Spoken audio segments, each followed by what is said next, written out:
ចាខេបងអញ្ចឹងសម្រាប់អាបើយើងជំហានទី1យើងត្រូវផុងភ្ជាប់ស្មាសិនណាអញ្ចឹងបងផុងភ្ជាប់ស្មាទាំងសងខាងមកចាអញ្ចឹងបងផុងភ្ជាប់ស្មាបែបនេះចាផុងបែបនេះហើយចាបែបនេះហើយយើង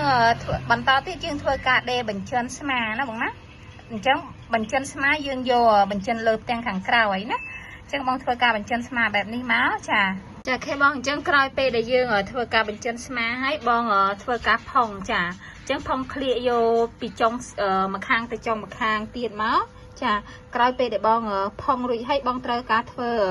អញ្ចឹងក្រោយពេលដែលបងផុងហើយបងត្រូវធ្វើការដេរបញ្ចិនម្ដងទៀតចា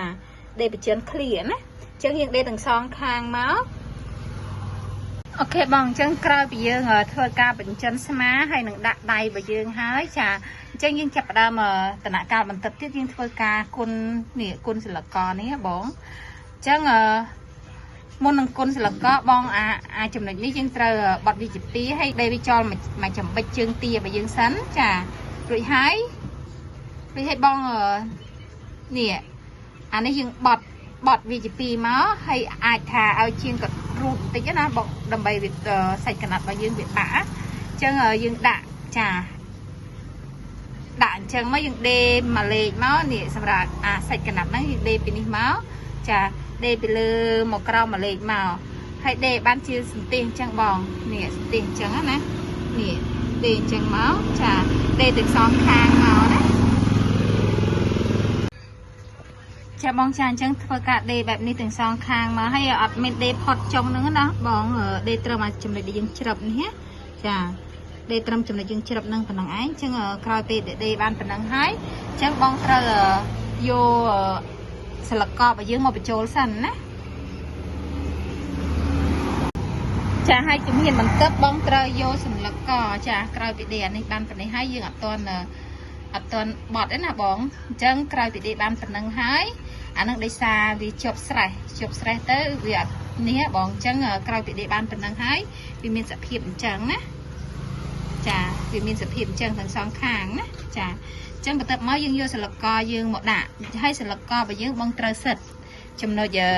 ចានេះចំណុចនេះដាក់នឹងស្មានេះចំណុចនេះដូចថាសិតចំណុចនេះចាចំណុចនេះគឺឲ្យត្រូវជាមួយធ្នេស្មានេះណាបងណាចាហើយសិតទាំងពីរមកចាហើយខាងនេះគឺឲ្យត្រូវជាមួយស្មាខាងនេះដូចគ្នាចាហើយសម្រាប់សិលកមុននឹងយើងសិតចំណុចនេះគឺយើងត្រូវរយចំណុចកដាលសិនណារយចំណុចកដាលនៃករបស់យើងមួយសិនចាចាប់វាជា2អញ្ចឹងហើយអញ្ចឹងសម្រាប់ករបស់យើងចាប់ជា2ដូចគ្នាចាចាប់ប្រវែងវាជា2ហើយបានយើងដាក់ចំណុចកដាលឲ្យស្មើគ្នាហើយចឹងយើងធ្វើការសិតស្មានេះមួយស្មាស្ដាំមួយស្មាឆ្វេងមួយដូចហើយយើងធ្វើការដេរសិលករបស់យើងចាបងចាអញ្ចឹងការដេរសិលកដំបូងគឺយើងដាក់សិលកដាក់អាវយើងចឹងមកដាក់សិលករបស់យើងចឹងមកបន្ទាប់មកទៀតគឺយើងដាក់នេះអានេះបងអញ្ចឹងសម្រាប់សាច់ហួសហ្នឹងឲ្យវាហួសចោះបងនេះសាច់អាវយើងឲ្យវាហួសចោះព្រោះអីខោអាវយើងហ្នឹងប៉ុន្តែអានេះយើងដាក់មកដល់នេះដូចគ្នាណានេះសម្រាប់អសអាភ្នែតូចហ្នឹងយើងដាក់ឲ្យហួសចឹងតាមអានេះមកហើយយើងធ្វើការដេរចាពីចុងនេះរហូតដល់ចុងម្ខាងទៀតណាចាឃើញអញ្ចឹងបងដាក់សិលកអញ្ចឹងមកចា3អញ្ចឹងមកហើយសម្រាប់មុខនេះតង់ឆ្វេងនិងស្ដាំបងត្រូវបត់វាអញ្ចឹងណាចាបត់វាជា2បែបនេះណាអញ្ចឹងនេះចំណុចធ្នេដេរដែលយើងនេះគឺវានៅកណ្ដាលអញ្ចឹងបងធ្វើការដេរចាពីចុងនេះរហូតដល់ចុងម្ខាងទៀតណាអញ្ចឹងដាក់បែបនេះណាបងណា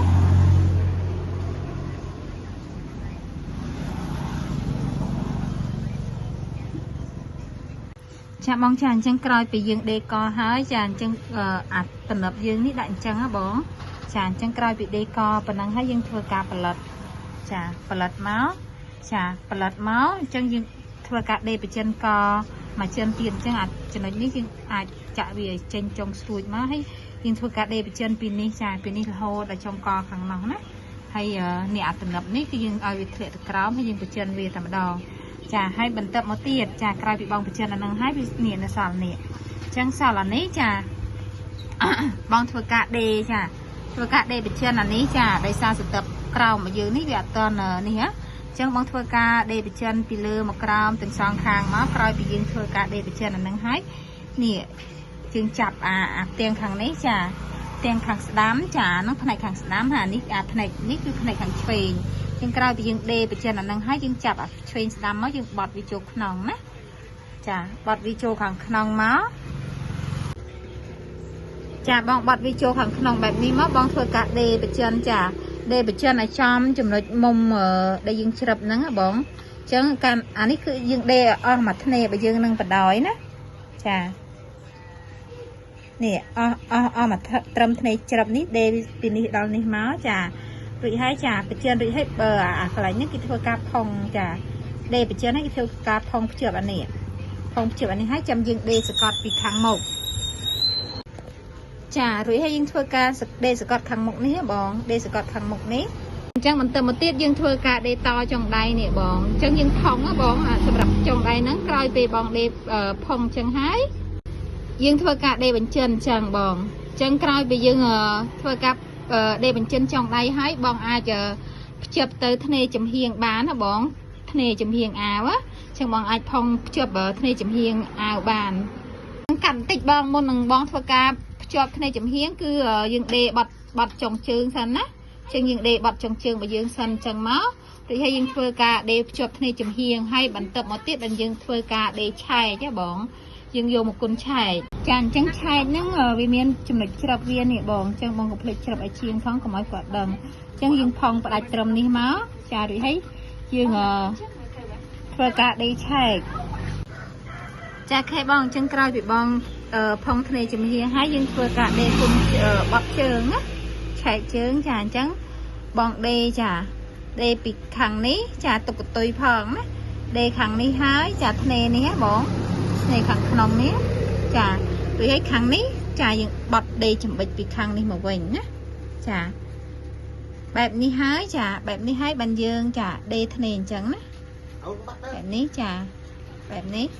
ហើយចាំយើងធ្វើការបត់ចាធ្វើការបត់ចាស់ហើយចាំយើងបកវាមិនចេះយើងដេសកត់វាមួយជើងទៀតចាដេសកត់វាមួយជើងទៀតមកចាដេសកត់វាមួយជើងឲ្យចេញរៀងអញ្ចឹងមកចាដេពីនេះពីនេះដល់នេះកែងមកដល់នេះហើយតម្លាក់មកចេះវិញមកអានេះយើងបត់ចូលក្នុងអញ្ចឹងណាអូខេហើយយើងបានធ្នេឆែកបែបនេះ